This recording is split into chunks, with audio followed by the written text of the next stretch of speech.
Fertilization is the fusion of a male gamete with a female gamete to form a zygote. In flowering plants, the male gametes are found in pollen grains, produced in the anthers, while the female gametes are found in the ovules. Pollen must first travel from an anther to the stigma in a process called pollination. There's more detail on pollination in a separate video. Look for a link in the description. When a pollen grain lands on the stigma, it forms a pollen tube down the style of the flower. The pollen grain's nucleus travels down the pollen tube as it grows towards the ovary and the ovule. The pollen tube reaches a tiny opening in the ovule, and then the tip of the pollen tube dissolves, allowing the pollen nucleus to enter the ovule. Here, the pollen nucleus fuses with the egg cell nucleus. This fusion of the two nuclei is fertilization.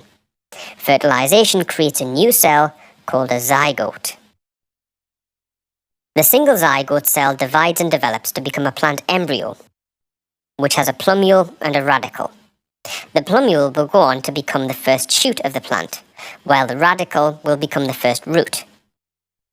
The remaining contents of the ovule develop into cotyledons, which act as a food store for the new plant. Seeds need their own food store for the earliest stage of growth because no food is produced by photosynthesis until leaves develop. Surrounding the seed is a seed coat, a protective layer which forms from the ovary wall. While the ovule develops into the seed, the ovary develops into the fruit. Side by side, it's easy to compare the structures at each state, with the flower's ovary becoming the fruit with seeds inside which form from ovules.